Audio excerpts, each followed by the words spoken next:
ایک سوال تھوڑا سا طویل ہے، میں آخرت کے حوالے سے آپ کے سامنے پڑھتا ہوں۔ سوال یہ ہے کہ موت کے وقت نزع کے عالم میں پردہ اٹھ جاتا ہے اور اس وقت توبہ قبول نہیں ہوتی، مگر مرنے والے کو معلوم ہو جاتا ہے کہ وہ جنت کا حقدار ہے کہ نہیں، کیونکہ روح اسی طرح نکالی جاتی ہے۔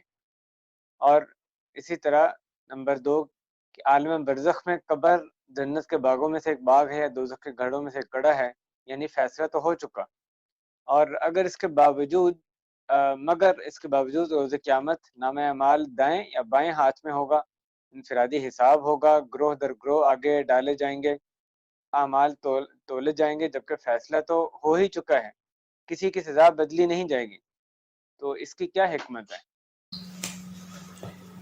بہت اہم سوال ہے۔ میں انشاءاللہ اللہ تعالیٰ کی توفیق سے کوشش کرتا ہوں اس کو واضح کرنے کی۔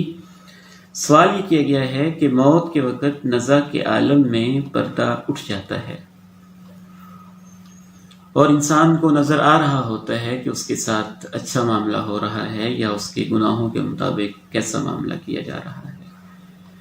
تو قبر میں بھی سزا مل رہی ہوتی ہے، وہاں بھی انسان کو پتہ چل رہا ہوتا ہے کہ میرے ساتھ کیا انجام ہونے والا ہے۔ تو پھر اس کے بعد قیامت اور اس کا سارا سلسلہ، اس میں کیا حکمت ہے؟ میں اس حوالے سے یہ بات واضح کرنا چاہوں گا کہ موت کے وقت انسان کو جو سزا مل رہی ہوتی ہے، کچھ اعمال کی اس وقت سزا ملتی ہے اور اس وجہ سے موت میں سختی ہوتی ہے۔ کچھ اعمال کی سزا قبر میں ملتی ہے اور وہاں اس وجہ سے سختی ہو رہی ہوتی ہے۔ امام ابن حجر رحمہ اللہ نے ایک جگہ لکھا ہے کہ مثلا آخرت میں نماز کے بارے میں پوچھا جائے گا سب سے پہلے، لیکن قبر میں طہارت کے بارے میں انسان کو جو طہارت میں اس نے کوتاہی کی ہے، پیشاب کی چھینٹوں سے پرہیز نہیں کیا، اس کی سزا شروع ہو جائے گی۔ آخرت میں جو بڑے بڑے حقوق ہیں، قتل ہے، قصاص ہے، خون بہانا ہے، اس کا حساب ہو رہا ہے، لیکن قبر میں جو زبان سے اس نے دوسروں کو تکلیف پہنچائی ہے، غیبت، چغلی، اس کی سزا مل رہی ہے۔ تو میں عرض کر رہا تھا کہ کچھ گناہوں کی تو سزا انسان کو دنیا میں بھی مکافات عمل کے انداز میں کچھ نہ کچھ ملنا شروع ہو جاتی ہے، پھر کچھ گناہوں کی سزا موت کے وقت ملتی ہے، کچھ گناہوں کی سزا قبر میں ملتی ہے، کچھ گناہوں کی سزا میدان محشر میں ملتی ہے۔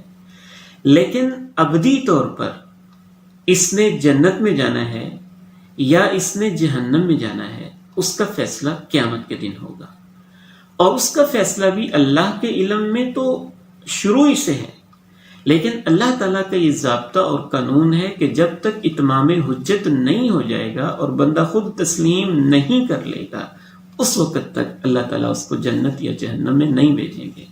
اس کے اوپر ایسے قرائن، دلائل، شواہد، بیانات، گواہیاں پیش کی جائیں گی۔ نامہ اعمال کی گواہی ہوگی، انسانوں کی گواہی ہوگی، انبیاء کی گواہی ہوگی، اپنے اعضاء کی گواہی ہوگی، زمین کی گواہی ہوگی، اور بہت ساری فرشتوں کی گواہیاں ہوں گی، حتیٰ کہ اس کو یقین ہو جائے گا کہ میں جنت کے لائق ہوں یا جہنم کے لائق ہوں۔ تو پھر اس کو فائنل فیصلہ سنایا جائے گا کہ تم نے جنت میں جانا ہے یا جہنم میں جانا ہے۔ تو اس سے آپ کے سامنے امید ہے کہ حکمت واضح ہو چکی ہوگی۔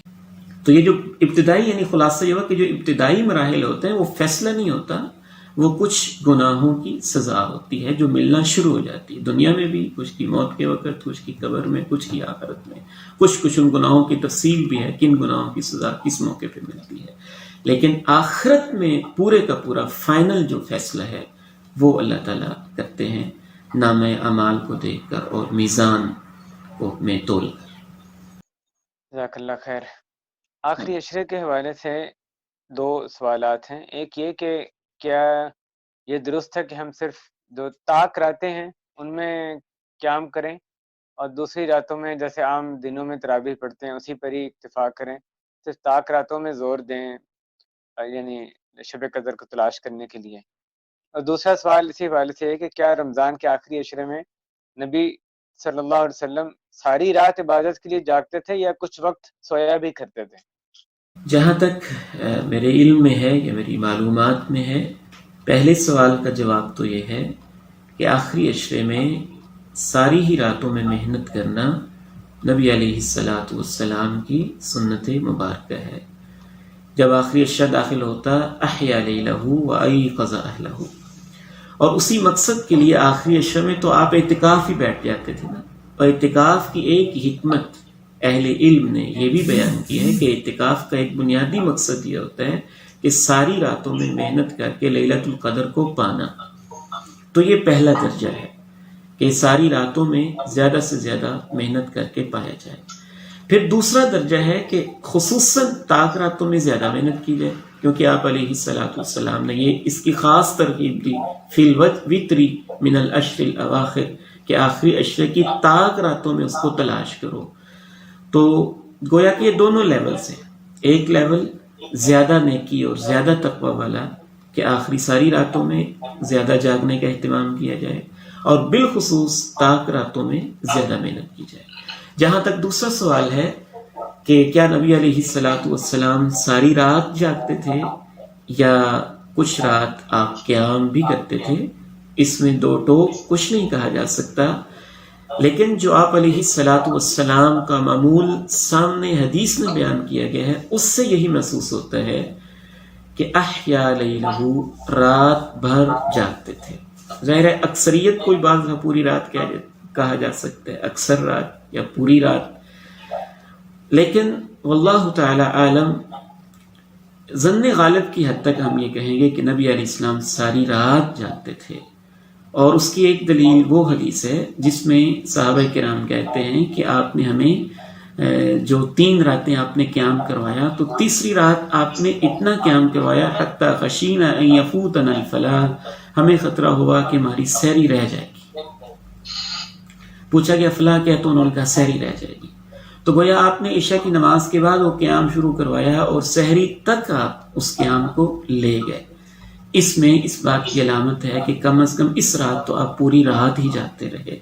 تو یہ جس قدر انسان کی استطاعت ہو، ہر انسان کا اپنا ایک ذمہ داریوں کی نوعیت، صبح اس کے جو فرائض ادا کرنے ہیں، جو ذمہ داریاں دینی ہیں، ان کی نوعیت کو دیکھ کے بہرحال جتنا آپ زیادہ جاگیں گے اور راتوں کو بیدار رہیں گے، اتنا زیادہ انشاءاللہ ثواب ہے اور وہ سنت کے اقرب ہوگا. جزاک اللہ خیر. شیخ اگلا سوال یہ کہ کیا دنوں میں بھی یہ جو آخری عشرہ ہے اس میں صرف ہم راتوں میں ہی محنت کریں یا دنوں کے بھی اس کی فضیلت ثابت ہے؟ رمضان المبارک کے سارے ہی دن اور سارے ہی راتیں افضل ہیں. آپ نے پورے مہینے کو ارشاد فرمایا شہر مبارک، یہ پورا مہینہ ہی برکتوں والا ہے. شہر رمضان الذی انزل فیہ القرآن، رمضان کا مہینہ وہ ہے جس میں قرآن مجید نازل کیا گیا ہے. البتہ یہ علیحدہ بات ہے کہ اس پورے مہینے میں سے جیسے عام دنوں میں کچھ اوقات زیادہ فضیلت والے ہوتے ہیں، جیسا کہ امام ابن تیمیہ نے لکھا ہے کہ عصر کے بعد، عام دنوں میں بھی عصر کے بعد کا وقت دن میں زیادہ فضیلت والا ہے، رات میں سے رات کا آخری وقت زیادہ فضیلت والا ہے. اس حساب سے اگر ہم مزید اس کو پھر کیٹاگرائز کریں، ویسے تو پورا مہینہ برکت والا ہے، اس پورے مہینے میں سے دن کا آخری حصہ اس کی اپنی برکت ہے، فجر کے وقت کی ایک اپنی برکت ہے.